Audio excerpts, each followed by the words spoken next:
18 বছর 279 দিন। সাকিবকে টপকে টি-20 দীর্ঘতম ক্যারিয়ার এখন উইলিয়ামসের।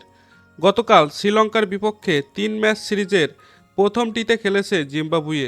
এ ম্যাচ দিয়েই অবসর ভেঙে আন্তর্জাতিক টি-20তে ফিরেছেন সাকিবের মতোই 38 বছর বয়সী বাঁহাতি শন উইলিয়ামস। 28 নভেম্বর 2006 এই দিনে একই সঙ্গে আন্তর্জাতিক টি-20তে যাত্রা শুরু হয়েছিল বাংলাদেশ ও জিম্বাবুয়ের। সেদিন খুলনায় অনুষ্ঠিত ম্যাচটিতে যে মুখোমুখি হয়েছিল এই দুই দল, সাকিব আল হাসান ও শন উইলিয়ামসেরও দেশের জার্সিতে টি-20 অভিষেক সেই ম্যাচ দিয়ে। অভিষেকের 18 বছর 279 দিন পর সাকিব ও উইলিয়ামস আবারও একসঙ্গে আলোচনায়।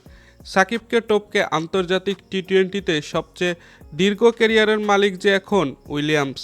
সাকিব বাংলাদেশের হয়ে শেষ টি-20 ম্যাচ খেলেছেন সেন্ট ভিনসেন্টে গত বছরের 24 জুন টি-20 বিশ্বকাপে। অনেকের ধারণা ছিল একই সময়ে বিশ্বসেরা অলরাউন্ডার হয়তো দেশের হয়ে টি-20 খেলা চালিয়ে যাবেন।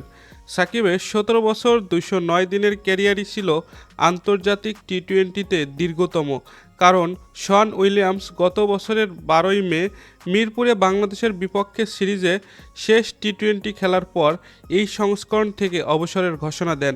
কিন্তু অবসর ভেঙে 1 বছর 115 দিন পর উইলিয়ামস আবার জিম্বাবুয়ের হয়ে খেলতে নামাতেই পেছনে পড়ে গেছেন সাকিব। আন্তর্জাতিক টি-20তে দীর্ঘতম ক্যারিয়ারের তালিকায় 3-এ থাকা নামটাও একজন বাংলাদেশির, মাহমুদুল্লাহ রিয়াদ। মজার ব্যাপার হলো, উইলিয়ামসের পাশাপাশি তার সতীর্থ ব্রেন্ডন টেলরেরও সাকিবকে টপকে যাওয়ার কথা ছিল, কিন্তু আইসিসির দেওয়া 3.5 বছরের নিষেধাজ্ঞা কাটিয়ে অবসর ভেঙে ফেরা টেলর কাল চোটের কারণে খেলতে পারেননি।